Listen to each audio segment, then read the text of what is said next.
Jai Siaram, chapter Atomic Structure. At first, read about discovery of electron or discharge tube experiment, study of cathode ray और electron. J Thomson दिए थे model, experiment किए थे. ठीक है. High voltage 10 to the power 4 V volt था high voltage and at very low pressure. 10 to the power minus 2 to 10 to the power minus 4 atm, 10 to the power minus 2 to 10 to the power minus 4 atm at very low pressure and high voltage 10 to the power 4 volt. Okay, 10,000 to 20,000 volt. ठीक है. Low pressure and high voltage and एक side anode है और दूसरी तरफ cathode है. Cathode पे ZNS की कोटिंग की हुई है. फ्लोरोसेंट इफेक्ट ये शो करता है, जैसे इस पर स्ट्राइक करेगा तो ये लाइट इमिट करेगा. ओके, ये वैक्यूम पंप लगा है, गैस मॉलिक्यूल से रहा. ठीक है. कैथोड से इलेक्ट्रॉन निकल रहा एंड एनोड की तरफ जा रहा है क्योंकि एनोड पे पॉजिटिव चार्ज है. ठीक है. जैसे ही इसे टकराता है देन लाइट आता है. ओके, कुछ ऑब्जेक्ट है यहाँ पे. ऑब्जेक्ट जब लगाया गया तो उसका शैडो बन रहा था, तो इससे पता चला ये पार्टिकल नेचर शो करता. रोटेटर रखा गया तो ये रोटेट कर रहा था, तो इससे पता चला कि पार्टिकल नेचर शो कर रहा. ओके, इलेक्ट्रॉन फ्रॉम मेटल से भी रिलीज हो रहा है इलेक्ट्रॉन, और फिर इलेक्ट्रॉन फ्रॉम गैस से भी इलेक्ट्रॉन आ रहा. ओके, H2 गैस है जैसे, तो फिर यहाँ पे H गैस, इससे बना H प्लस E नेगेटिव, मतलब इलेक्ट्रॉन. तो ये इलेक्ट्रॉन क्या है? कैथोड रेज और निगेट्रॉन और इलेक्ट्रॉन. ओके, और H प्लस ये क्या है? एनोड रेज और प्रोटॉन और canal rays. Okay, cathode rays और anode rays. Cathode ray are first originated. Cathode rays are firstly originated from material of electrode, followed by ionization of gases. Cathode rays are firstly originate from material of electrode. Okay, followed by ionization of gases and then ionization of gases. Okay, or anode rays are originate by ionization of gas only in between both the electrode. ये gas के nature पे इसलिए depend करता है. Yes, anode rays are originated by ionization of gas only in space between both the electrodes. Okay, cathode rays are always made up of negatively charged electrons in which mass charge specific charge q upon m. Cathode rays are always made up of negatively charged electron in which mass charge specific charge q upon m always remains the same irrespective of nature of gas taken in the discharge tube, so that cathode ray are regarded as universal in nature. क्योंकि electron और इसका तो सब कुछ हमेशा same रहेगा. Yes, but anode rays के लिए ऐसा नहीं होता. Anode rays are made up of positively charged cation in which charge mass q upon m is different for different gases, hence not universal in nature. It depends upon nature of gas in discharge tube. Okay, cathode rays discovered by J.J. Thomson or anode rays discovered by E. Goldstein. Okay, electron moves towards anode strike, so fluorescent effect light. ठीक है. और फिर यहाँ पे H plus move towards perforated cathode strike shows fluorescence. Anode rays जैसे H2 है तो यहाँ से H प्लस मिला. Cl2 गैस है तो Cl प्लस, N2 गैस है तो N प्लस, O2 गैस है तो O plus. Okay, cathode raise emit from cathode, true. Anode रे इमिट फ्रॉम एनोड, फॉल्स. नहीं, ये गैस से निकलता. ठीक है. Cathode rays are negatively charged particles called negatron, and further Stony give them name electrons. Okay, anode rays are positively charged particles are known as canal rays. Metal rod को perforate करने के कारण देखने में लगता कि ये केव से निकल रहा है, इसलिए इसे कहते हैं canal rays. Okay, properties of cathode and anode, जो कि सेम इन दोनों में सिमिलर है, वो देखते हैं. These rays have particle nature and possess kinetic energy as they rotate the mica wheel placed in its place.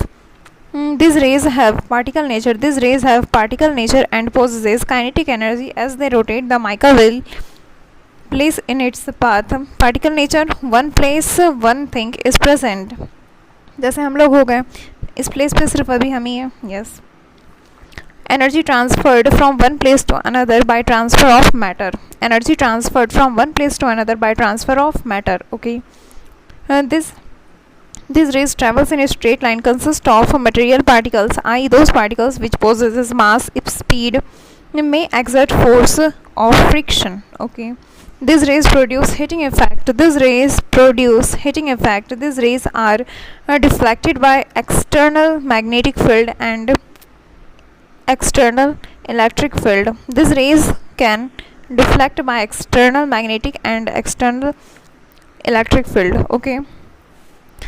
These rays travel in a straight line in absence of electric field and magnetic field. When this rays is made to collide on heavy metals Cu, Mo, W, then some radiations called as X-rays are produced. When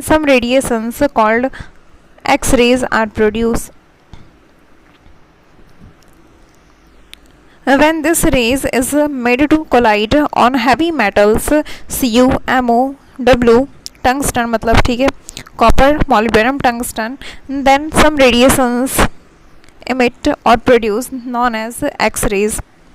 ठीक है. Electron के लिए अब देखते हैं. Charge on one electron, one unit charge होता -1.6 into 10 to the power -19 coulomb is equals to -4.8 into 10 to the power -10 ESU electrostatic unit. Okay. Charge on 1 mole electron, 1.6 into 10 to the power -19 into 6.02 to 10 to the power 23 मतलब 96500 coulomb. Okay. Mass of 1 electron is equals to, ये काफ़ी negligible होता, 9.1 into 10 to the power -31 kg. ठीक है. Mass of electron is equals to 1/1837 mass of proton. Millikan oil drop experiment for determination of charge on electron. Total charge on oil droplet Q is equals to Ne. N का number of electron, ये हमेशा positive integer में होगा. ठीक है. और electron charge on one electron. Okay. Specific charge on electron Q upon m is equals to 1.76 into 10 to the power 11 coulomb per kg. 1.76 into 10 to the power 11 coulomb per kg. Charge upon mass ये है. ठीक है. Proton charge on one proton is equals to 1 unit charge. Charge on one proton is equals to 1 unit charge is equals to 1.6 into 10 to the power -19 coulomb is equals to 4.8 into 10 to the power -10 ESU. ठीक है. Charge on 1 mole proton 96500 coulomb. ठीक है. Mass of one proton 1.66 1 AMU भी से कहते हैं. ठीक है. और फिर 1.66 into 10 to the power -27 kg. 1.66 into 10 to the power -27 kg. Mass of one mole proton 1.00727 ग्राम. ठीक है. MP का रिप्रेजेंट कर रहा मास ऑफ हाइड्रोजन एटम. तो specific charge on proton Q upon MP is equals to 9.58 into 10 to the power 4 coulomb per gram. अगर QP upon QM देखें तो क्या है, स्पेसिफिक चार्ज ऑफ प्रोटॉन, और इधर हो गया स्पेसिफिक चार्ज ऑफ इलेक्ट्रॉन. तो स्पेसिफिक चार्ज ऑफ इलेक्ट्रॉन ज़्यादा है. क्यों? क्योंकि इलेक्ट्रॉन का मास काफ़ी कम है. तो मास कम है तो ये चार्ज ज़्यादा हुआ, तो ये ओवरऑल ज़्यादा हो गया. तो फिर प्रोटॉन से ही स्पेसिफिक चार्ज ऑफ इलेक्ट्रॉन ज़्यादा है. कितना ज़्यादा? 1.1837 इज टू 1 के प्रोपोर्शन में आता. QE upon ME is to QP upon MP बराबर 1837 इज टू 1. ठीक है. मास ऑफ इलेक्ट्रॉन बराबर 1/1837 मास ऑफ प्रोटॉन. ठीक है. न्यूट्रॉन के लिए देखते हैं डिस्कवरी जेम्स चैडविक की है. Alpha particles bombarded on beryllium, then neutral particles emit. Okay. Charge on one neutron is equals to 0. Neutral रहता है ये. ठीक है. Mass 1.67 into 10 to the power -27 kg. Mass of 1 mole neutron is equals to 1 gram approx. Okay. Charge specific charge तो Q upon M is equals to 0 हो गया. ठीक है. फंडामेंटल डिस्कवरी और फिर यहाँ पे चार्ज, मास और स्पेसिफिक चार्ज देखते हैं. पार्टिकल जैसे क्या इलेक्ट्रॉन डिस्कवरी जे थॉमसन, ठीक है, चार्ज -1.6 इंटू 10⁻⁻19 कूलम्ब और -4.8 इंटू 10⁻⁻10 ESU। मास कितना हो गया 9.1 into 10⁻⁻31 kg।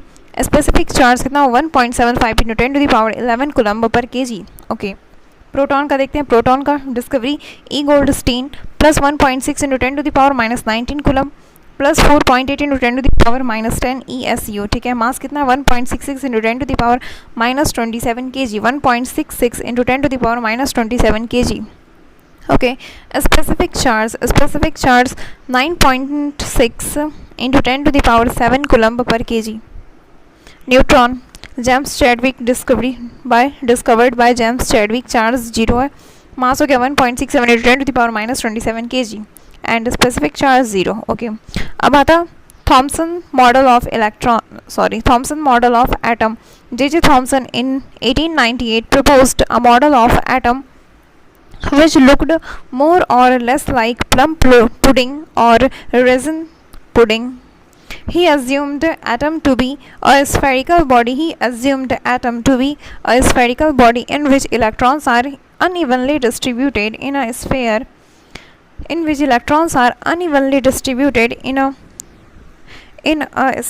having positively charged which balances the electron's charge. This is called plum pudding model. ये इलेक्ट्रॉन हो गया और यहाँ पे पॉजिटिव स्फेयर हो गया proton. Okay, important feature of this model, the mass of the atom is assumed to be uniformly distributed over whole atom. The mass of the atom is assumed to be uniformly distributed over whole atom. The mass of atom is assumed to be uniformly distributed over whole atom. Failure क्या है इसका? It failed after Rutherford alpha scattering experiment, which proves the atom to be quite different. Failed to explain the stability of atom. Representation of atom देखते हैं अब। Atomic number, ये x ये represent कर रहा है symbol of element. Okay, z नीचे में जो लिखा है ये रिप्रेजेंट कर रहा है एटॉमिक नंबर और नंबर ऑफ इलेक्ट्रॉन्स और नंबर ऑफ प्रोटॉन्स। ओके, फिर ऊपर में जो a है एटॉमिक मास ये रिप्रेजेंट कर रहा neutron plus proton. Okay, a the number of neutron is equals to a minus z. Number of neutron is equals to a minus z. Number of neutron a minus z. Atomic mass minus atomic number. Okay, या फिर ये कह लो atomic mass minus number of proton, दोनों एक ही बात है। एक क्वेश्चन है the E upon m ratio of cathode ray is x unit when hydrogen H2 is filled in the discharge tube. What will be the value when deuteron D2 is filled in it? ये cathode ray ये does not depend upon nature of electron, मतलब nature of gas पे depend नहीं करता क्योंकि यहाँ से तो इलेक्ट्रॉन इमिट होता है, एक्स यूनिट ही रह जाएगा। ठीक है, अब आता है एटॉमिक नंबर जेड से रिप्रेजेंट करते इसे। The number of unit positive charge on nucleus of an atom of the element is called atomic number. Atomic number क्या है? The number of unit positive charge on the nucleus of an atom of the element is called atomic number. Atomic number is equals to number of proton बराबर number of electron in an atom. Okay, 11 Na 23 atomic number हो गया 11, proton 11, electron 11, N क्या है 12। Okay, mass number A से represent कर रहे हैं। The number of proton and neutron in the nucleus is called mass number of the atom. Mass number A is equals to number of proton plus number of neutron. Isotopes atom of same element, atoms of same element, same atomic number but different atomic mass. Atoms of same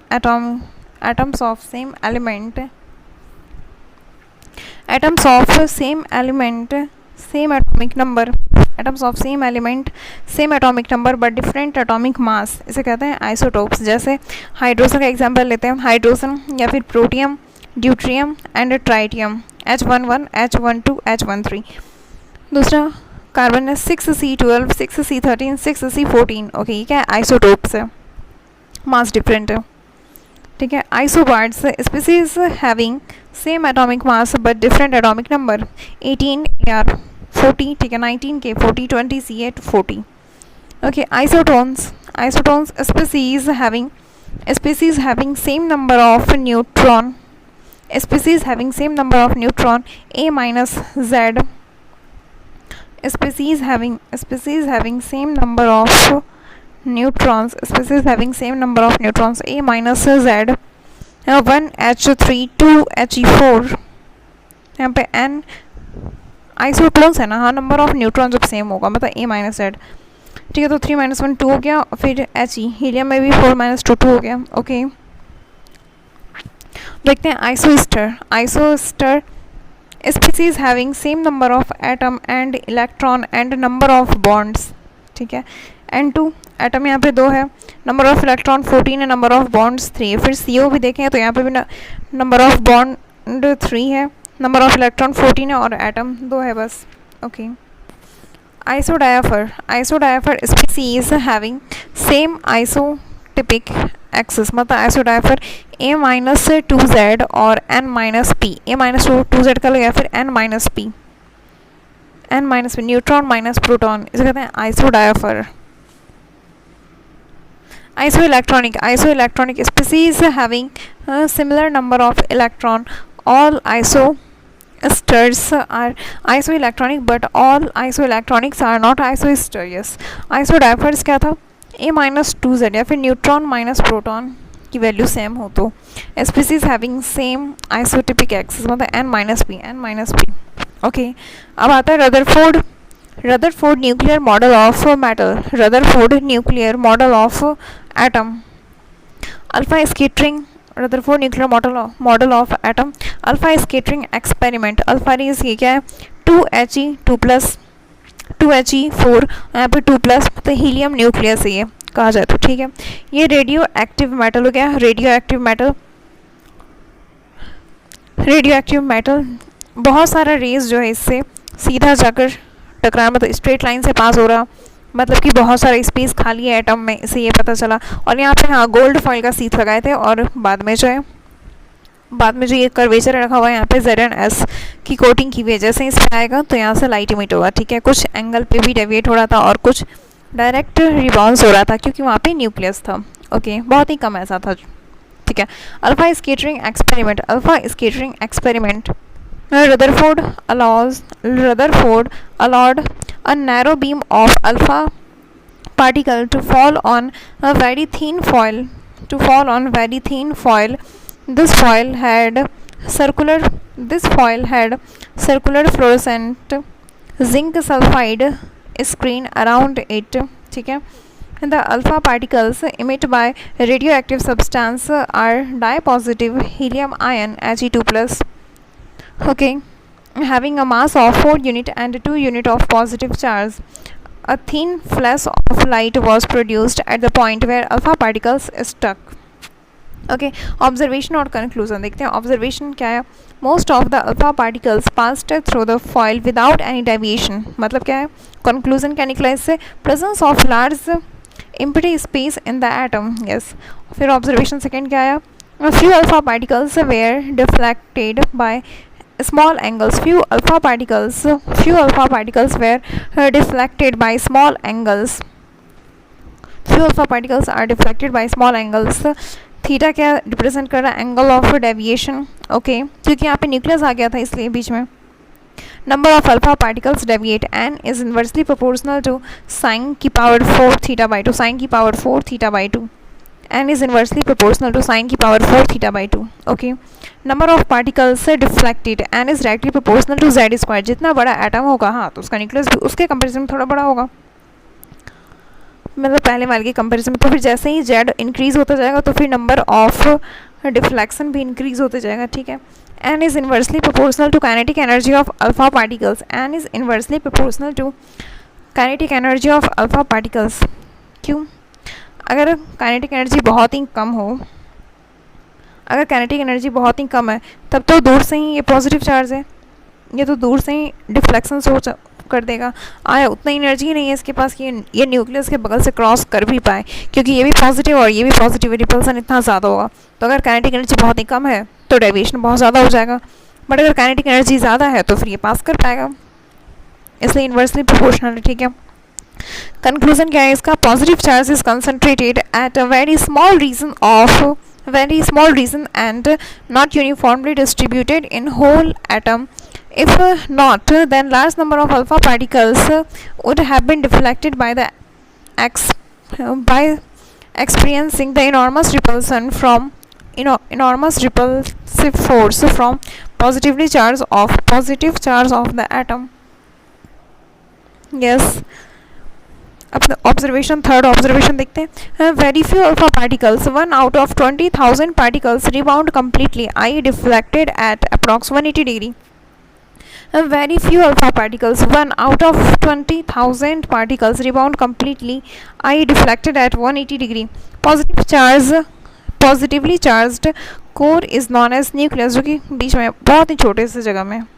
ठीक है, main feature of Rutherford model nucleus in an atom, the mass and positive charge is centrally located in extremely small region called nucleus. The volume of the nucleus is negligible as compared to the total volume of the atom. The volume of the nucleus is negligible. The volume of the nucleus is negligible as compared to that volume of the atom. As radius of atom is about 10 to the power minus 10 m and radius of nucleus is 10 to the power minus 15 m. So both proton and neutron present in nucleus are collectively called nucleons. Nucleons is equals to neutron plus proton. Okay. Limitations can fail to explain stability of atom. Fails to explain stability of atom. According to Maxwell classic theory, an accelerated charged particles liberate energy, so during revolving it must radiate energy, and by following the spiral path it should come on nucleus within 10 to the power minus 8 seconds. तो इसकी stability यानी define कर पाए, and fail to explain atomic line spectrum. हाँ, कुछ और इसका main feature देख लेते हैं। Extra nuclear part, the nucleus is surrounded by revolving electron. ठीक है, Rutherford model of atom resemble the solar system in which the nucleus play the role of electron of the role of sun, and the electron is revolving planet. Okay, density of nucleus 2.3 into 10 to the power 17 kg per meter cube. Density of nucleus is equals to 2.3 into 10 to the power 17 kg per meter cube. 2.3 into 10 to the power 17 kg per meter cube. Range approximately nucleus का कितना था? 10 to the power 1.5 into 10 to the power minus 3 centimetre. यहाँ पे approx size radius of nucleus 10 to the power 15 minus 15 metre. ठीक है, और फिर radius atom का कितना था? एटम का 10 to the power minus 10 metre atom का, और फिर न्यूक्लियस का 10 to the power minus 15 metre. तो फिर रेडियस ऑफ न्यूक्लियस बराबर 10 to the power minus 5 times radii of atom. तो फिर वॉल्यूम ऑफ न्यूक्लियस बराबर 10 to the power minus 15 times of volume of atom. Yes, volume of nucleus upon volume of atom अगर करेंगे इसकी तो 10 to the power minus 15। ठीक है, और फिर यहाँ नीचे में एटम था तो 10 to the power minus 10। Okay, इसका क्यूब हो गया, तो यह 10 to the power minus 15। Reasons for revolving electron around timely charged nucleus is for balancing the centripetal force and electrostatic force. mv square by r is equals to k q1 q2 upon r square. Electrostatic force or centripetal force balance centrifugal force. Okay. X-rays are high energy electromagnetic radiation, which are not deflected by the electric and magnetic field. X-rays are high energy electromagnetic radiation. X-rays are high energy electromagnetic radiation, which are not deflected by electric and magnetic field. Radioactivity. Alpha rays are consist of 2 unit positive charge and 4 unit atomic mass. ठीक है. Beta क्या है? Consisting of negatively charge particles. और gamma rays, इन तीनों में penetration power सबसे ज़्यादा किसका है? गामा का, फिर बीटा का, फिर अल्फा का. ओके. अब आता न्यूटन्स क्या एक्सपेरिमेंट किया? लाइट, ये न्यूटन्स बताया लाइट ये पार्टिकल नेचर का है और कॉर्पस्क्यूलर थ्योरी दी है. एक्सप्लेन रिफ्लेक्शन और refraction, could not explain diffraction और interference. Okay. Heisenberg, Clerk, Maxwell क्या बोले? Theory of EM wave, light का particle light. Okay. Explain reflection, refraction, diffraction and interference, but could not explain photoelectric effect, Compton effect, black body radiation, variation of spectral heat with temperature, discontinuous spectra, क्योंकि ये सब particle nature पे based था और Maxwell नहीं explain कर पाए. अब आते हैं प्लैंक क्या बोले? ये दोनों है लाइट पार्टिकल नेचर और ये सब कुछ एक्सप्लेन किए. लाइट पार्टिकल, अच्छा ये बोले प्लैंक बोले लाइट जो है ये पार्टिकल नेचर है, तो ये एक्सप्लेन कर पाए जो पार्टिकल नेचर वाला था, but could not explain reflection, rarefaction, reflection. ठीक है. अब उसके बाद आइंस्टाइन आए और ये बोले लाइट ये डुअल नेचर का. According to dual nature light propagate as wave and interact with matter as particle and interact with wave as wave. Wave nature इसमें था रिफ्लेक्शन, रिफ्रैक्शन, डिफ्रैक्शन और इंटरफेरेंस. और particle nature black body radiation, photo electric effect. Okay. हाँ, particle for example था, एक memes था जिसमें कि मम्मी चप्पल से मार रही है, मतलब दोनों कांटेक्ट में आ रहा और फिर मैटर का ट्रांसफ़र हो रहा. बट वेव नेचर में क्या होता है? जैसे प्रिया प्रकाश दूर से ही डिस्टर्बेंस क्रिएट कर रही है. यस, तो वेव देखते हैं क्या होता है. Wave disturbance in which energy is transferred from one point two another point without any transfer of matter. Okay. Electric field oscillation, इधर का मैग्नेटिक फील्ड ऑसिलेशन, और फिर आगे ये प्रोपगेट भी हो रहा साथ में तीनों एक्सिस पे, और तीनों एक दूसरे के परपेंडिकुलर है. ठीक है. ये हो गया wavelength lambda, amplitude, maximum height हो गया amplitude, wavelength lambda. The distance between two consecutive crust or trough is known as wavelength. Wavelength is represented as nanometer, angstrom, picometer, fermimeter. Lambda is equals to, अगर nanometre में is equals to, nanometer is equals to 10 to the power minus 9 meter, angstrom is equals to 10 to the power minus 10 meter, picometer is equals to 10 to the power minus 12 meter, fermimeter is equals to 10 to the power minus 15 meter. Okay. Crust और trough,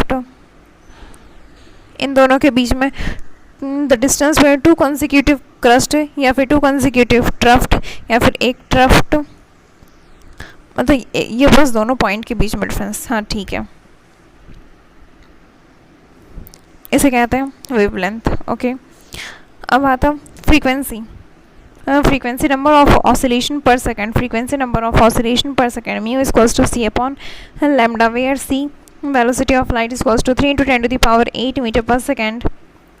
Unit hertz, second inverse mu is equals to c upon lambda, mu is equals to c upon lambda. Time period t, time period क्या है t, inverse of frequency t is equals to 1 upon mu. Unit of t second हो गया. ठीक है. Time period inverse of mu, reciprocal of frequency. Wave number mu पे रैकरिंग, reciprocal of wavelength. Wave number mu पे रैकरिंग, reciprocal of wavelength. Mu पे रैकरिंग बराबर 1 अपॉन लैम्डा. यूनिट क्या हो गया इसका? Metre inverse. Amplitude, maximum height. ठीक है. अब आता इलेक्ट्रोमैग्नेटिक वेव और फिर रेडिएशन और ईएम वेव. एक चीज़ और, no relation between energy and frequency according to Maxwell, no relation between energy and frequency according to Maxwell energy E is equals to intensity I, then I is directly proportional to A square, amplitude का square. तो intensity number of rays falling per unit area in 1 second, intensity का number of rays falling per unit area in 1 second. Electromagnetic wave or radiation. So EM radiation are those which are associated with electric field and magnetic field perpendicular to each other as well as perpendicular to direction of propagation. Okay, these radiations do not require any medium for propagation. This radiation do not require any medium for propagation. These radiation do not require any medium for propagation. They cannot be deflected by external magnetic field or electric field. They cannot be deflected by external magnetic field or electric field. Yes. हाँ, क्योंकि ये wave है इसलिए these radiations do not require any material medium for propagation. Okay. And they always travel with same speed, 3 to 10 to the power 8 meter per second. They leave their source behind. Arrangement of different EM radiation in increasing order of lambda wavelength or distance order of mu frequency is known as electromagnetic spectrum. Arrangement of different EM radiation in increasing order of lambda or decreasing order of frequency. Increasing order of lambda or decreasing order of frequency is known as electromagnetic spectrum. सबसे पहला आया cosmetic सामान सबसे ज़्यादा महंगा होता है. हाँ ठीक है, तो कॉस्मिक, फिर उसके बाद gamma x UV and mistake रे. तो गामा हो गया, फिर एक्स रे हो गया, यू से हो गया अल्ट्रावायलेट रेज, फिर वी से हो गया विजिबल विबग्योर. ठीक है, फिर उसके बाद इन आई से हो गया इंफ्रारेड, फिर उसके बाद एम से हो गया माइक्रोवेव एंड देन आर से हो गया radio wave. Radio wave maximum wavelength है but minimum frequency. Cosmic wave minimum wavelength but maximum frequency. Okay, अब आता Planck quantum theory.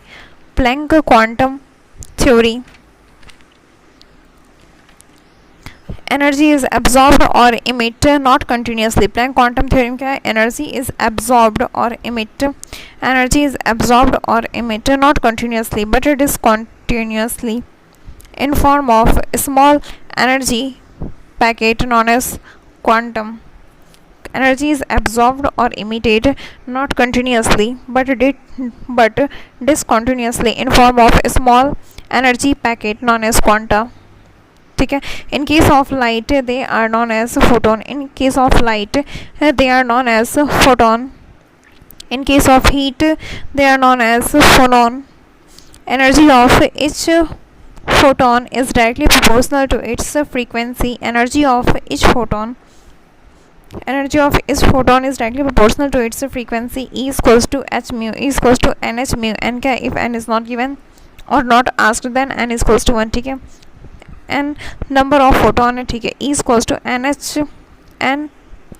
sc upon lambda is equals to hc upon lambda. Lambda हो गया wavelength. ठीक है, सी हो गया speed of light 3 to 10 to the power 8 metre पर second. Mu frequency H हो गया Planck constant 6.60 10 to the power -34 joule second. ठीक है, रेडिएशन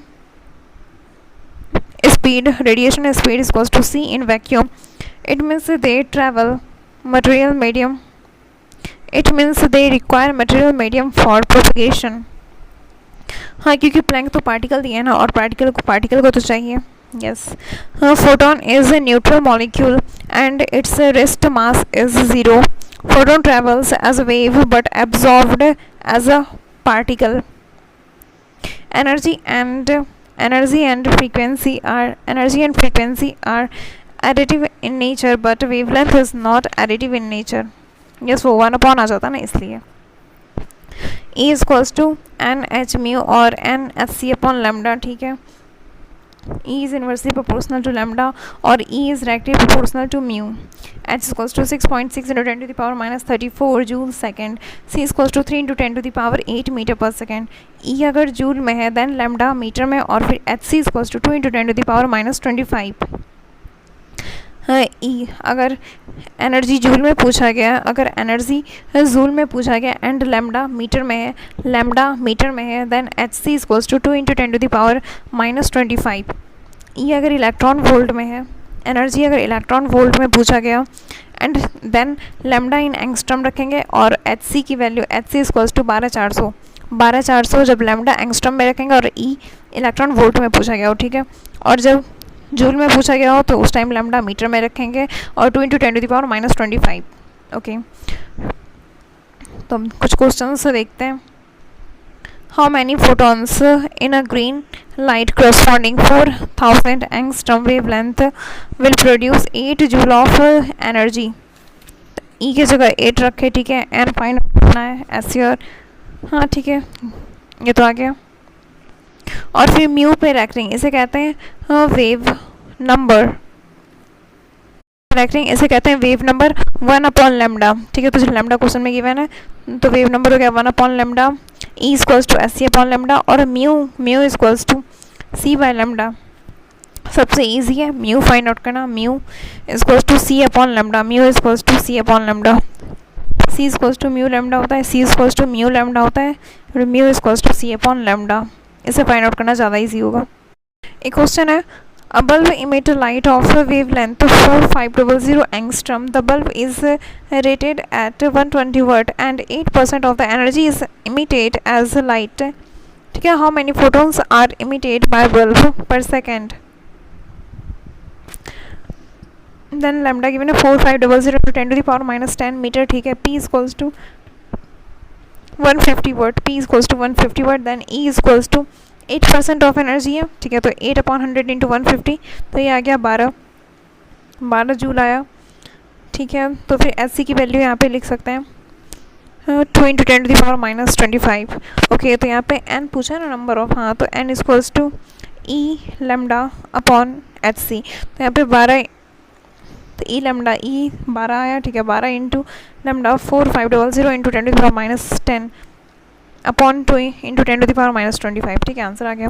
अब आता है photo electric effect. Photo means हो गया लाइट, इलेक्ट्रिक मतलब करंट, ठीक है. Photo light, electric current, flow of current due to light. Light metal surface पे लाइट पड़ा, देन यहाँ से इलेक्ट्रॉन का इमिशन हुआ, यहाँ पे डिटेक्टर लगा हुआ है और ये वैक्यूम चैम्बर है, ठीक है. तो यहाँ पर से इलेक्ट्रॉन आया, यहाँ मीटर था लगा हुआ, ये डिटेक्ट किया और ये बैटरी से कनेक्ट है. Okay, E I is equals to E naught plus kinetic energy. Incident energy is equals to threshold energy plus kinetic energy. ठीक है. When the light is incident on metal surface, then electron is eject out from metal surface and electron move between cathode and anode, and current produces known as photocurrent and effect is known as photoelectric effect. Between cathode and anode and current produces known as photocurrent. हाँ, क्योंकि ये पूरे इससे घूम के जाइए, cathode से निकला और कहाँ गया एनोड के पास, इसलिए कहा गया है move between cathode and anode, ठीक है. termed as photoelectric effect. Photoelectric equation EI is equals to E naught plus kinetic energy. EI हो गया इंसिडेंट एनर्जी, E naught हो गया used for ejection of electron from metal surface, ठीक है. फिर kinetic energy हो गया used for flow of electron. EI incident energy और फिर E naught या फिर ओमेगा नॉट या फिर फाई से रिप्रेजेंट करते हैं. थ्रेशोल्ड एनर्जी और वर्क फंक्शन भी से कहते हैं, ठीक है. काइनेटिक एनर्जी के हो गया. Then K is equals to EI minus E naught. Then K is equals to H mu minus H mu naught. Y is equals to mx plus C. तो ये तो हो गया पॉजिटिव में है स्लोप, तो स्लोप पॉजिटिव में, और काइनेटिक एनर्जी और म्यू के बीच का ग्राफ बन रहा. तो म्यू नॉट इसको मिनिमम चाहिए, तो ये म्यू नॉट के बाद ये ड्रॉ हुआ, ठीक है. और फिर इंटरसेप्ट यहाँ पे है माइनस एच म्यू नॉट, तो ये इससे नेगेटिव में आया, ये यहाँ पे ज्वाइन हुआ एच म्यू नॉट, और फिर म्यू वाला जो एक्सिस है, म्यू जो है एक्स एक्सिस पे है, वहाँ पे पहले म्यू नॉट का गैप छोड़ा गया। क्यों? क्योंकि उतना तो उसको मिनिमम एनर्जी, मिनिमम फ्रीक्वेंसी चाहिए, फिर उसके बाद ही इमिशन होगा। ठीक है, तो फिर यहाँ पे जब हम म्यू इंक्रीज़ करते हैं, मतलब एनर्जी इंक्रीज़ करते हैं, तो फिर काइनेटिक एनर्जी भी इंक्रीज़ होती है। जब म्यू इंक्रीज़ करता है, फ्रीक्वेंसी इंक्रीज़ कर मतलब एनर्जी इंक्रीज़ कर रहे हैं, तो फिर काइनेटिक एनर्जी भी इंक्रीज़ हो रही है। Number of electron remains same, electron जितना इमिट हो रहा था अभी भी उतना ही हो रहा है। मतलब if mu increases then kinetic energy increases, if mu increases then number of photo electron emitted remains same. Okay, slope है यहाँ पे h, intercept h minus H mu naught. Okay, यहाँ से हाँ ठीक है, वी की वैल्यू ला सकते हैं। ओके, काइनेटिक एनर्जी इंक्रीज करने, म्यू इंक्रीज करने पर काइनेटिक एनर्जी भी इंक्रीज हो रही है। The kinetic energy of photo electron depending upon the frequency of light used. Okay, अब आता number of photons emitted, number of photo electron emitted, ये वाई एक्सिस पे है और फिर एक्स एक्सिस पे है फ्रीक्वेंसी। तो फिर number of photo electron emitted, तो म्यू नॉट इसको चाहिए मिनिमम, फिर उसके बाद एक निकलेगा, बस ये तो कांस्टेंट ही रह गया। चाहे उसके बाद कितनी भी फ्रीक्वेंसी बढ़ा दो, इससे कोई फ़र्क नहीं पड़ता उस पर। तो म्यू नॉट जैसे ही आया उसके बाद बस एक निकला, तो थोड़ा सा ऊपर करके स्ट्रेट लाइन कांस्टेंट है ये। ठीक है, फिर उसके बाद इंटेंसिटी और number of photo electron emitted, intensity और इसमें इंटेंसिटी जैसे जैसे इंक्रीज़ करते जाएंगे, मतलब इसका सरफेस एरिया इंक्रीज़ होते जा रहा, तो फिर number of photo electron emitted भी इंक्रीज़ होते जा रहा। यस, लेमडा लेमडा नॉट से कम होना चाहिए, फिर इसके इक्वल, और mu greater than mu naught, mu जो है ग्रेटर देन और इक्वल टू होना चाहिए म्यू नॉट से। ठीक है, थ्रेशोल्ड फ्रीक्वेंसी, अभी उसी के बारे में पढ़ते हैं। थ्रेशोल्ड फ्रीक्वेंसी म्यू नॉट, ये क्या होता है? Minimum amount of frequency required to remove electron from metal surface, minimum amount of frequency required to remove electron from metal surface. Threshold frequency lambda naught, maximum amount of wavelength required to remove electron from metal surface. Threshold energy or work function, threshold energy or work function E naught, phi or omega naught. Minimum amount of energy required to eject electron from the metal surface. Condition क्या है? Electron eject, E initial incident ये greater than और equal to होना चाहिए E naught से। ठीक है, mu initial greater than और इक्वल टू होना चाहिए म्यू नॉट से, बट लैम्डा इंसिडेंस ये लेस देन और इक्वल टू होना चाहिए लैम्डा नॉट से। Black body radiation, heat is form of energy, red orange yellow blue violet. Evidence in support of Planck's quantum theory, particle nature, body radiation, black body radiation, the body which absorb and emit all types of radiation is called black body, and the body which absorb and emit all types of radiation is called black body, and radiation emitted by that body is called black body radiation. ठीक है, there is no ideal black body. For example, iron Fe at a given high temperature which decreases in wavelength, intensity of emitted radiation first increases to maxima and then start decreasing with decreasing in wavelength. ठीक है, at a given high temperature with which further increases in temperature, its color almost remains the same but its glow increases. ठीक है, photoelectric equation E incidence equals to E naught plus kinetic energy, तो kinetic energy equals to E incidence minus E naught. ठीक है, note, photon can cause ejection of only one electron, photon can cause ejection of only one electron, therefore number of electron depends on number of photon per unit area, intensity जिसे कहते हैं। photons can cause ejection of only one electron, therefore number of electron depends on number of photon per unit area, मतलब intensity पे depend करता है। ठीक है, kinetic energy of electron depends upon energy of photon and is independent of incident of light. Yes, ये intensity पे depend नहीं करता, ये कितना इसकी इंसिडेंट एनर्जी इस पे डिपेंड करता है, kinetic energy. Yes, effect of frequency, on increasing the frequency of incident light there will be no change in the number of photoelectron ejecting, but kinetic energy of ejected electron will be increases in frequency. Yes, तो फिर kinetic energy और intensity के साथ अगर graph देखें तो ये constant है। इंटेंसिटी अगर बढ़ाते जाता है उससे काइनेटिक एनर्जी पे कोई फ़र्क नहीं पड़ता। इंटेंसिटी कह लो या फिर ब्राइटनेस, दोनों सेम बात है। इंटेंसिटी कह लो या फिर ब्राइटनेस ओके। ये जैसे एक मेटल सरफेस है, इस पर एनर्जी दे रहे हैं 8 जूल की, और फिर इससे ओमेगा नॉट 3 जूल है, तो काइनेटिक एनर्जी 5 जूल। ठीक है, इसका सरफेस एरिया थोड़ा इंक्रीज़ किया, अभी भी एनर्जी 8 जूल का ही है दे रहे हैं, और इससे ओमेगा नॉट अभी भी 3 जूल है, तो काइनेटिक एनर्जी अभी भी कितना है 5 joule. But number of electron emitted increase हो गया क्योंकि इसका सरफेस एरिया इंक्रीज कर दिया। मतलब if intensity increases number of electron emitted increases, if intensity increases kinetic energy remains same, if intensity increases kinetic energy remains same. Effect of intensity on increasing the incident ray, on increasing the intensity of incident ray, the number of photons falling per unit area changes. Hence on increasing intensity number of ejected electrons will increase, but there will be no change in kinetic energy of photoelectron. Yes. Note: potassium, rubidium, cesium show photoelectric effect in presence of visible light. Therefore, they are used in photovoltaic cell और photoelectric cell. ठीक है। Stopping potential V naught से denote करते हैं। Stopping potential V naught से denote करते हैं। Kinetic energy is equals to q V not.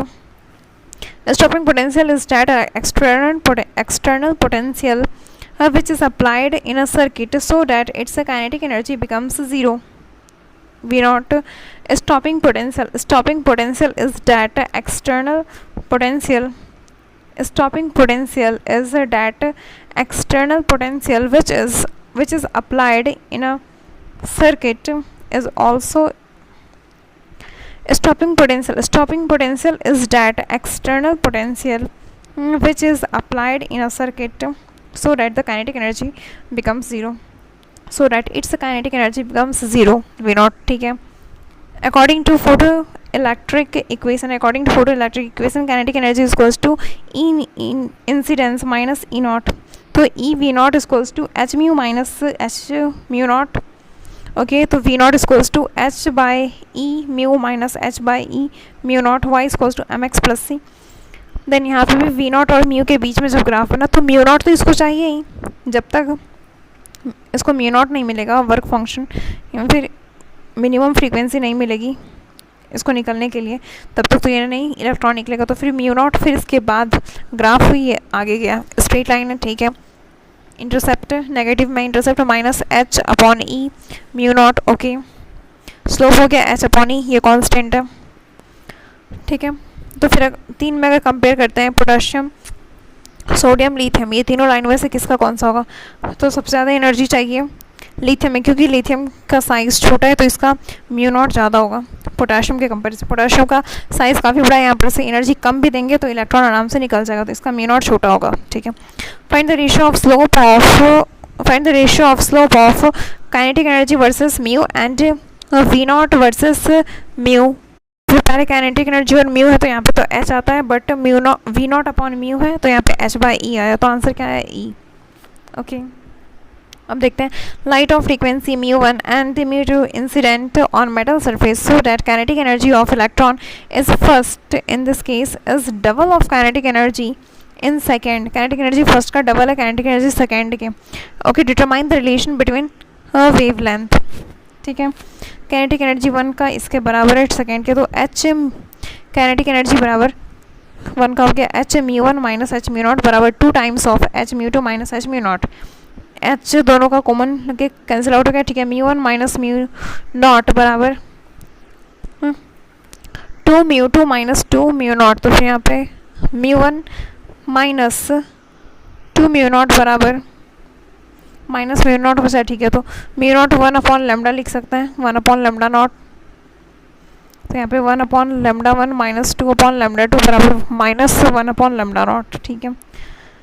The amount of energy required to ionize a sodium atom is equal to the amount of energy required to ionize sodium atom is equal to the energy associated with the wavelength of 250 nanometre. ठीक है। तो यहाँ पे energy पूछा है 80 upon lambda, calculate the ionization energy of sodium, तो H C upon lambda, lambda तो given है, हाँ ठीक है आगे. A certain metal which a certain metal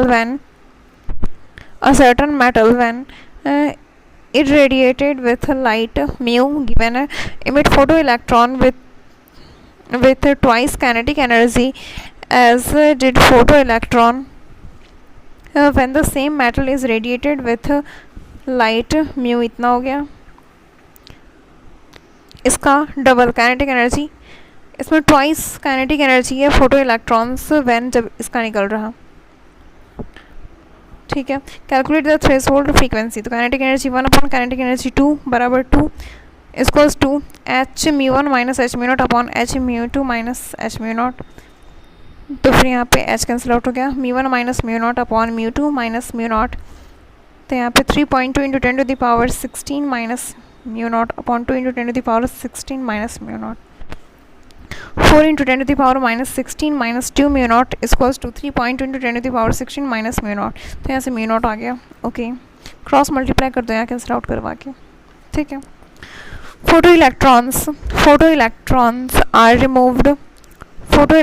are removed with kinetic energy 1.8 into 10 to the power minus 21 joule when photons of light, ये kinetic energy हुआ. ठीक है. when photons of energy, the E incident is equals to 4 into 10 to the power minus 19 joule fall on the metal. What is the minimum energy in joule, in kilojoule required per mole to remove an electron from potassium metal? Kinetic energy is equals to 1.864 into 10 to the power minus 21 joule. ठीक है. और फिर यहाँ पे ई incident भी given है, तो incident is equals to E naught plus kinetic energy. हाँ, तो यहाँ से फाइंड आउट कर लिया. ओके. एक और क्वेश्चन है. The energy absorbed bye molecule A2 of substance is 4.4 into 10 to the power minus 19 joule and bond energy per molecule, ये एक molecule का है, 0.4 into 10 to the power minus 19 joule. The kinetic energy of the molecule per atom will be, incident का ये हो गया. और फिर E नॉट भी गिवन है, तो kinetic energy is equals to incident minus E not. तो ये कितना, ये जो वैल्यू है ये molecule का है, तो एटम पर एटम तो अपॉन 2 कर दिए. ओके. अब देखते हैं दूसरा.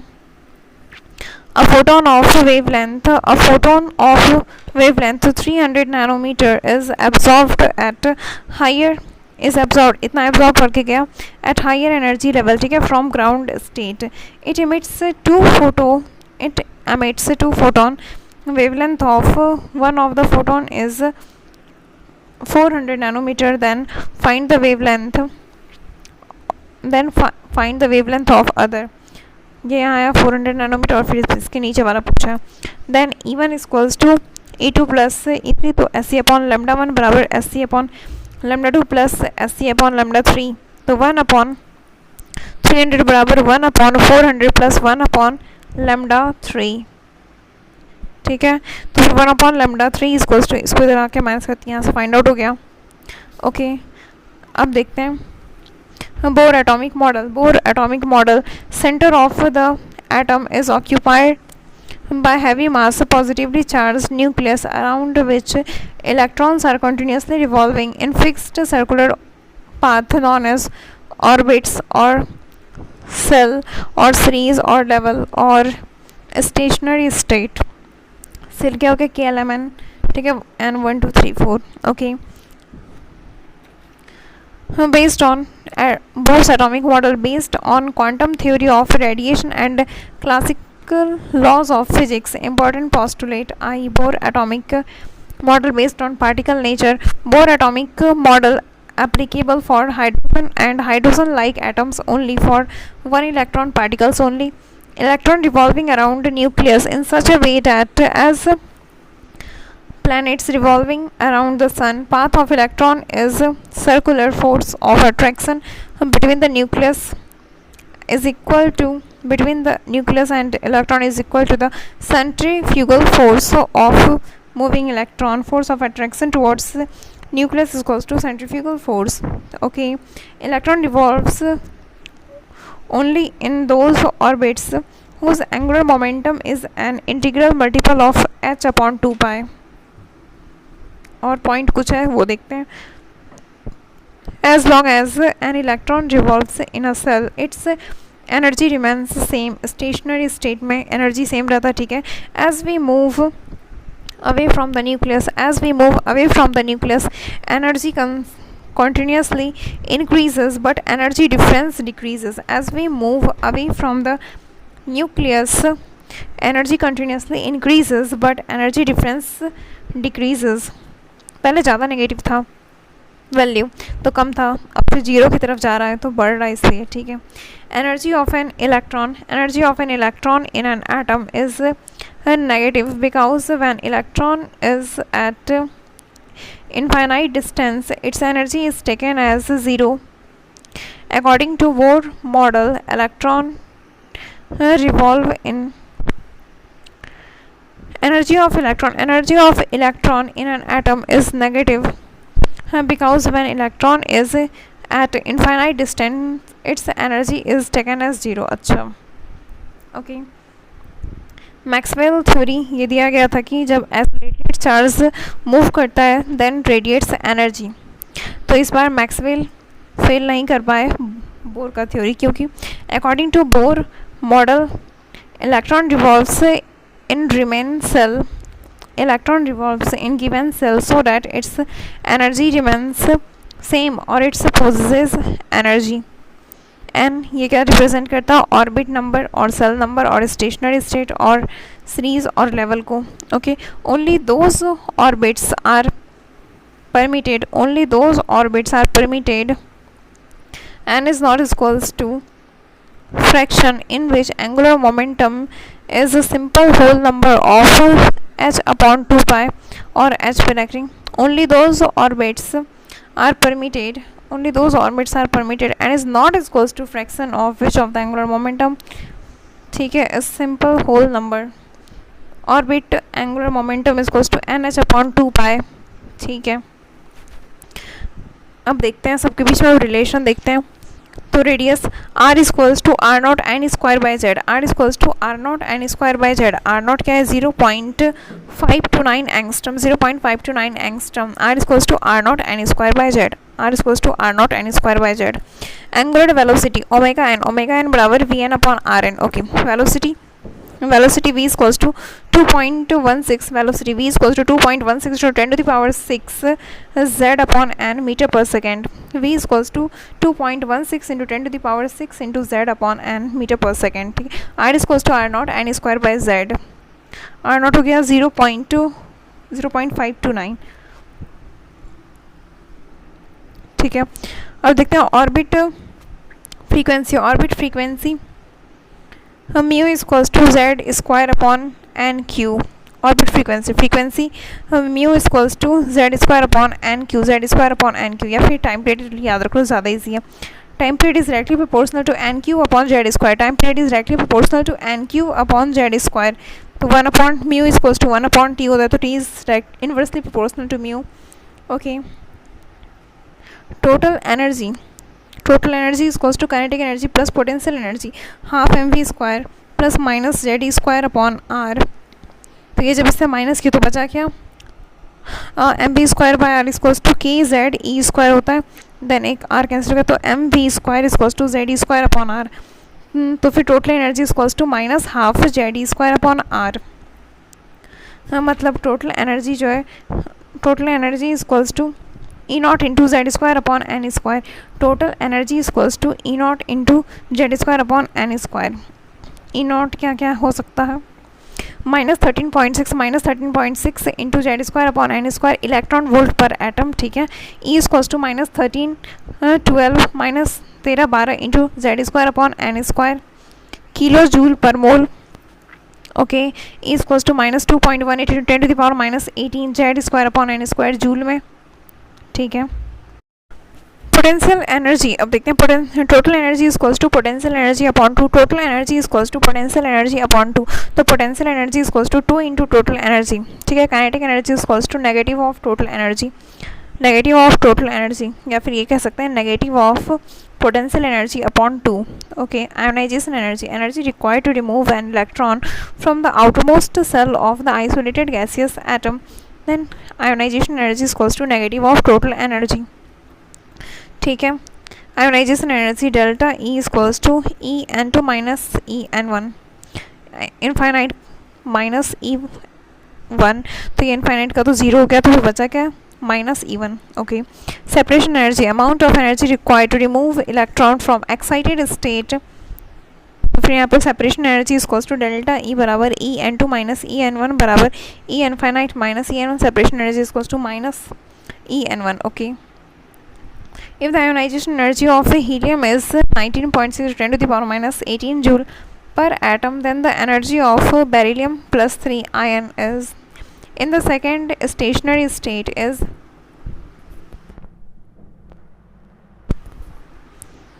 in the second stationary state, तो यहाँ पे दिया हुआ क्या था, आयोनाइजेशन एनर्जी ऑफ हीलियम, तो 19.6 into 10 to the power minus 18 हो गया, ठीक है। तो hydrogen into ionization energy of hydrogen into Z square upon N square होता, तो यहाँ पर से ionization energy of hydrogen find out कर लिए, ओके। ये आया कितना,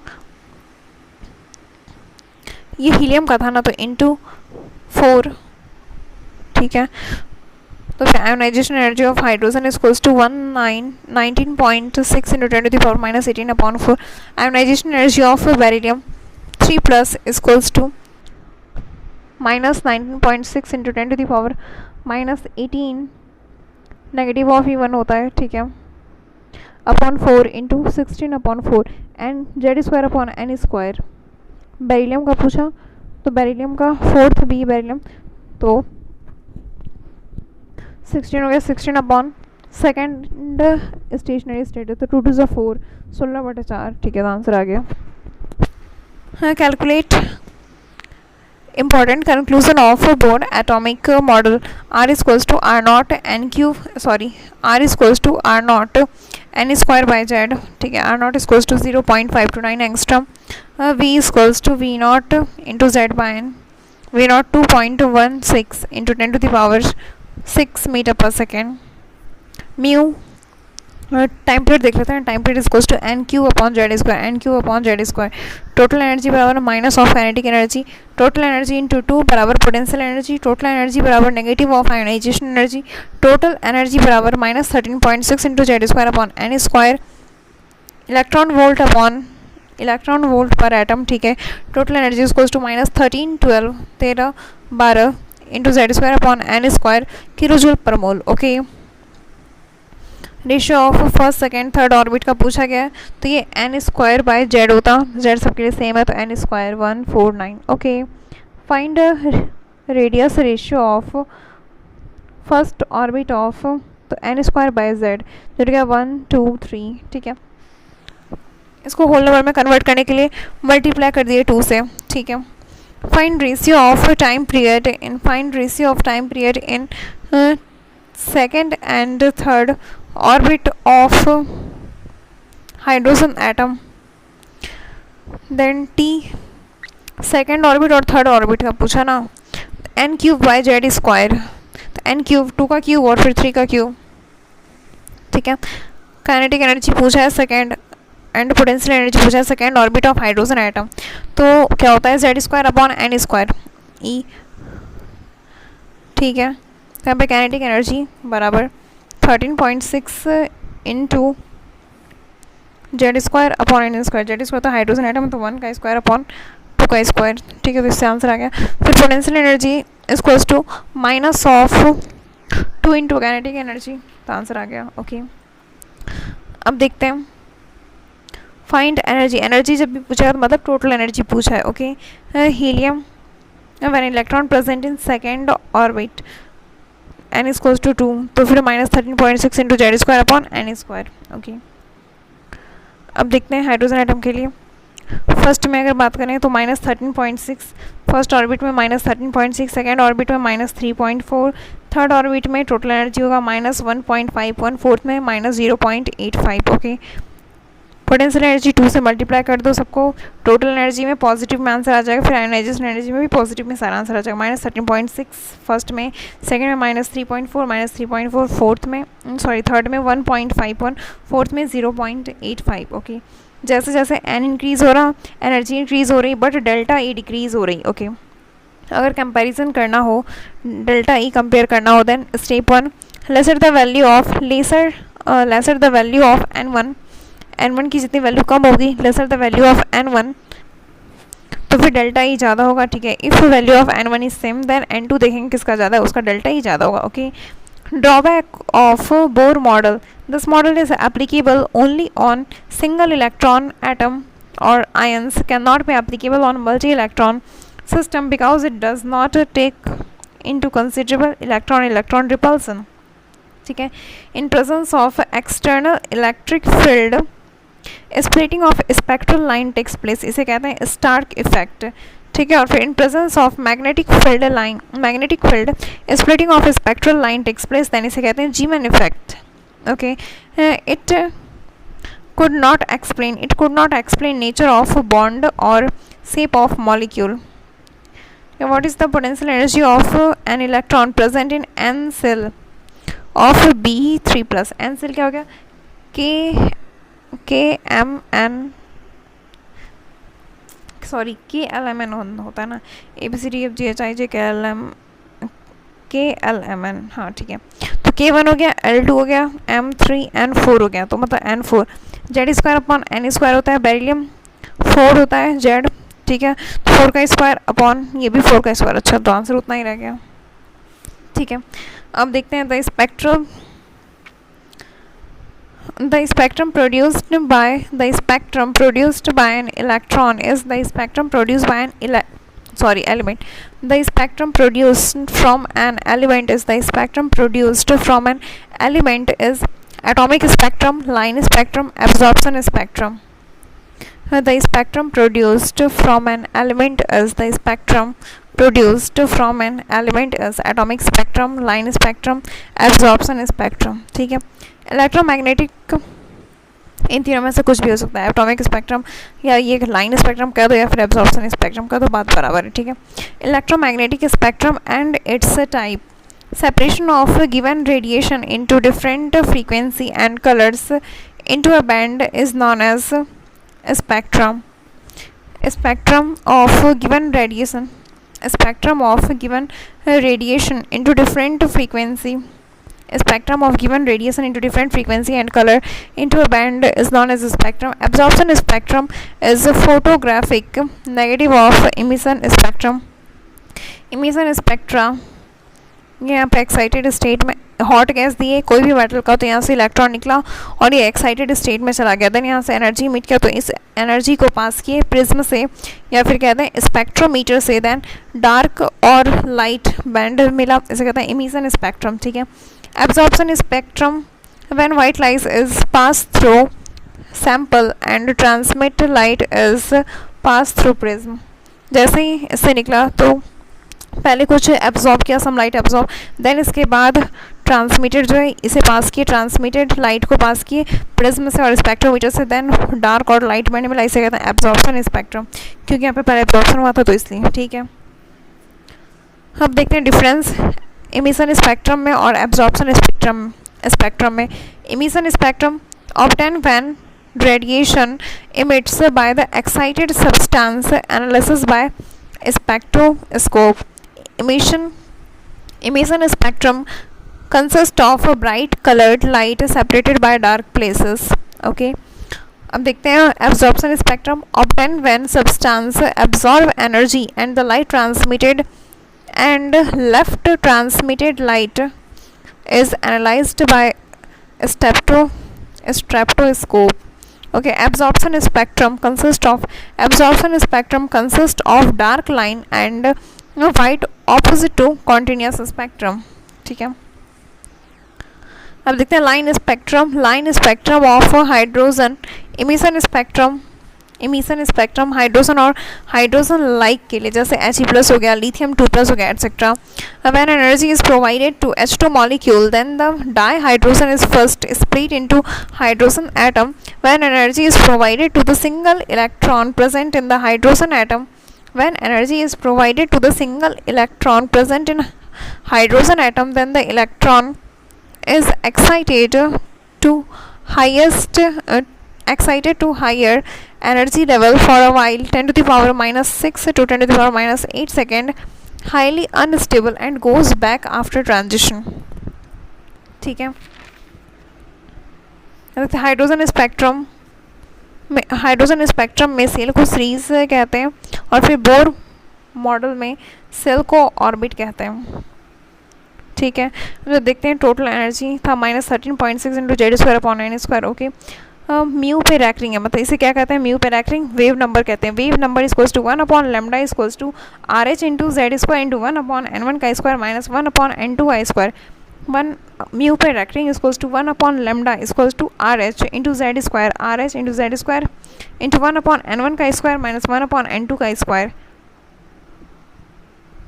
1/r equals to 912 angstrom. 1/r equals to 912 angstrom या फिर r बराबर 10 to the power 7 metre inverse. r equals to 10 to the power 7 metre inverse और 1/r equals to 912 angstrom. n1 क्या है, लोअर एनर्जी लेवल. n1 क्या है, lower energy level. n2 क्या है, हाइयर एनर्जी लेवल. n2 है higher energy level, n1 है lower energy level. Okay. Mu पे रख मतलब वेव नंबर इसका यूनिट कैसा होगा, सेम एज RH. ठीक है, मतलब मीटर इनवर्स. ओके. म्यू पे रैकरिंग wave number equals to 1/λ equals to RH into Z² into 1/n1² minus 1/n2². n1 हो गया लोअर एनर्जी लेवल, n2 हो गया हाइयर एनर्जी लेवल. ठीक है. Second C equals to mu lambda होता है, C equals to mu lambda होता है, mu equals to C/λ. Okay. Mu is directly proportional to wave number. ठीक है. और delta H equals to H mu equals to SC/λ equals to HC mu पे recurring मतलब wave number. Okay. Line spectrum of hydrogen. Limiting line क्या होता है, last line of any series is known as limiting line. n2 equals to infinite. ठीक है. 1/λ equals to RH into Z² into 1/n1² minus 1/n2². मतलब यहाँ पे n2 equals to infinite हो गया. ठीक है. तो ये 0 का मतलब lambda is directly proportional to n1². Lambda is directly proportional to n1². Okay. अब यहाँ देखते हैं फॉर हाइड्रोजन एटम ओनली. सबसे पहला है n1. जब 1 है तो यहाँ पे लेमन कहेंगे. 2 3 4 5 6 n2 इलेक्ट्रॉन कहीं से भी आ सकता है, कहाँ तक, 1 तक आएगा, इसे कहेंगे लेमन. और यहाँ पे जो रेज निकलेगी इसे कहेंगे अल्ट्रा वायलेट रेज. फिर उसके बाद लेमन, फिर बाल्मर आता. n1 2 है तो n2 3 4 5 6 कुछ भी हो सकता है. ठीक है. यहाँ पे विजिबल रेंज में लाई करता. ओके. अब आता पास्कन n1 बराबर 3 n2 4 5 6. ठीक है. और रीजन इंफ्रारेड में लाई करता. UV हो गया, फिर विजिबल, फिर इंफ्रारेड, फिर सारा इंफ्रारेड है. फिर ब्रैकेट ये 4 हो गया, n2 5 6 कुछ हो सकता है, फिर ये रीजन इंफ्रारेड. पी फंड 5 हो गया n1, n2 हो गया 6 रीजन इंफ्रारेड. हमफ्रे 6 n1 हो गया, n2 7 हो गया. Okay. Far infrared. Example Balmer series n1 equals to 2. ये दूसरे का, पहले ये देखते हैं. Lyman Balmer Paschen Brackett Pfund Humphreys. Lyman Balmer Paschen Brackett Pfund Humphreys. Okay. For first line alpha line n2 equals to n1 + 1. For first line जो इसे कहते हैं अल्फा, तो यहाँ पे n2 equals to n1 + 1. For second line इसे कहते हैं beta line, n2 equals to n1 + 2. For third line gamma line equals to n2 equals to n1 + 3. ठीक है. डेल्टा इक्वल्स टू n2 बराबर n1 + 4. Okay. For limiting line और series limit n2 equals to infinite. Example Balmer series, तो यहाँ पे n1 equals to 2 है, तो फिर अल्फा लाइन जो है यहाँ पे n2 equals to 2 + 1 equals to 3. Okay. visible region wavelength 3800 angstrom to 7600 angstrom. C is equals to mu lambda mu per और बराबर 1 upon lambda. Visible light wavelength ये 3800 वेवलेंथ 3800 एंगस्ट्रम टू 7600 एंगस्ट्रम मिला करता है. विजिबल रीजन का wavelength 3800 angstrom to 7600 angstrom 3800 angstrom to 7600 angstrom. Okay, C equals to mu lambda. Okay, अभी देखते हैं N1 सबसे हो गया Lyman, Balmer, Paschen, Brackett, Pfund, Humphreys. Okay, total number of spectral line is equals to n2 minus n1 into n2 minus n1 plus 1 upon 2 n2 minus n1 into n2 minus n1 plus n1 sorry now total number of spectral line is equals to n2 minus n1 into n2 minus n1 plus 1 upon 2 और summation of n2 minus n1, या फिर दूसरा तरीका है summation of n2 minus n1. Number of lines in individual series, numbers of line in individual series is equals to n2 minus n1. Okay, her first line of any series have maximum wavelength. First line of any series have maximum wavelength. जब wavelength maximum है तो फिर मतलब वो wave number minimum है. Okay, mu minimum है मतलब frequency minimum है, एनर्जी मिनिमम है, लैम्डा मैक्सिमम है. तो ठीक है, कैसे पता चला ये? जब ये एनर्जी जब ये एन इनफाइनाइट है मतलब ये बहुत दूर से जब आ रहा एन इनफाइनाइट है तो यहाँ पे डेल्टा एनर्जी का जो है ये सबसे ज़्यादा मैक्सिमम होता है और ये इन्वर्सली प्रोपोर्शनल है लैम्डा मिनिमम के. तो यहाँ पे एनर्जी मैक्सिमम है तो यहाँ पे लैम्डा मिनिमम हो जाता. जब लास्ट लाइन मतलब n2 equals to infinite. Okay, last line of any series have minimum wavelength क्योंकि यहाँ पे एनर्जी मैक्सिमम हो जाती. ठीक है, last line of any series has minimum wavelength क्योंकि यहाँ पे एनर्जी मैक्सिमम है, वेव नंबर मैक्सिमम है. ओके, तो फिर फर्स्ट लाइन में डेल्टा ई जो है ये इसके कंपेरिजन में तो कम ही है तो फिर ये कम है तो फिर लैम्डा यहाँ पे ज़्यादा हो जाता है इसलिए फर्स्ट लाइन में लैम्डा वेवलेंथ ज़्यादा. ओके, अब आता क्वेश्चन है an electron jump from fourth excited state to ground state, calculate the number of spectral line and number of lines in particular series. तो फोर्थ एक्साइटेड स्टेट था तो फिर n2 equals to 5. हाँ, excited state में अगर है तो फिर energy level equals to excited state plus 1. तो n2 इक्वल्स टू 5 हो गया और n1 इक्वल्स टू 1. ठीक है, क्योंकि ग्राउंड स्टेट में आ रहा तो फिर total number of spectral line equals to n2 minus n1 into n2 minus n1 plus 1 upon 2. 5 minus 1 into 5 minus 1 plus 1 upon 2. ये हो गया 4 इंटू 5 अपॉन 2. तो यहाँ 10 लाइन्स. ठीक है, अब देखते हैं number of lines in Lyman series. तो n2 माइनस n1 5 माइनस 1 बराबर 4. ठीक है, number of lines in Balmer 5 minus 2 बराबर 3. Number of lines in Paschen 5 minus 3 बराबर 2. Number of lines in Brackett 5 minus 4 बराबर 1. तो टोटल हो गया 10 लाइन्स. यस, इसका दूसरा तरीका ये भी है, total number of spectral line equals to summation of n2 minus n1 then summation of 5 minus 1 equals to summation of 4. तो 4 प्लस 3 प्लस 2 प्लस 1. तो ये क्या डिस्ट्रीब्यूशन हो गया? Lyman, Balmer, Paschen, Brackett. Okay और टोटल इक्वल्स टू 10 हो गया. ठीक है, अब देखते हैं maximum number of spectral line when electron return from n to ground state. तो n2 की जगह यहाँ पे n रख दिए और फिर ग्राउंड स्टेट की जगह पे 1. तो ये हो गया n minus 1 into n upon 2.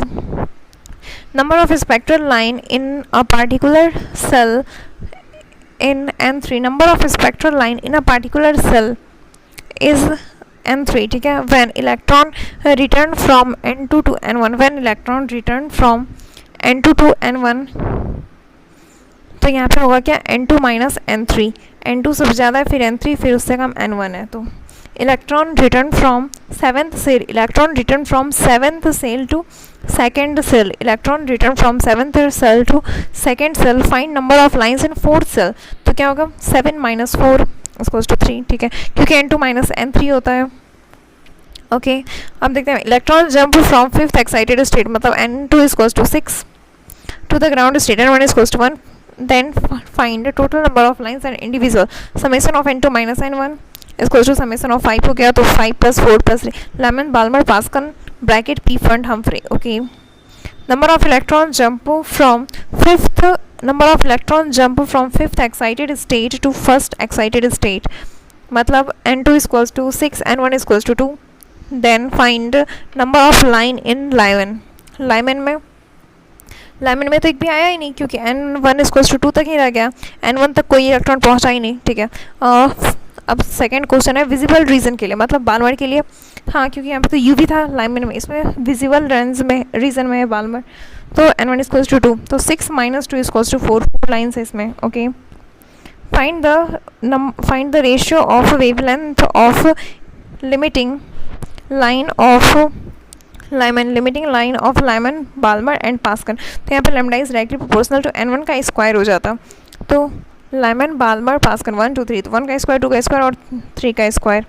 ठीक है, अब उसके बाद दूसरा है find the wavelength of radiation of hydrogen atom when electron jump from second excited state n1 2 to the ground state in angstrom में पूछा गया है. तो फिर 1 upon lambda is equals to R H into Z square into 1 upon n1 का square minus 1 upon n2 का square. ठीक है, तो ये आ गया 8/9. तो जब इसको रेसिप्रोकल किए तो lambda is equals to 1 upon R into 9/8 तो ये 912 इंटू 9/8 1026 एंगस्ट्रम आया. ओके, अब अगला नेक्स्ट पार्ट में करते हैं continue. Thank you so much. जय हिंद, जय भारत, वंदे मातरम.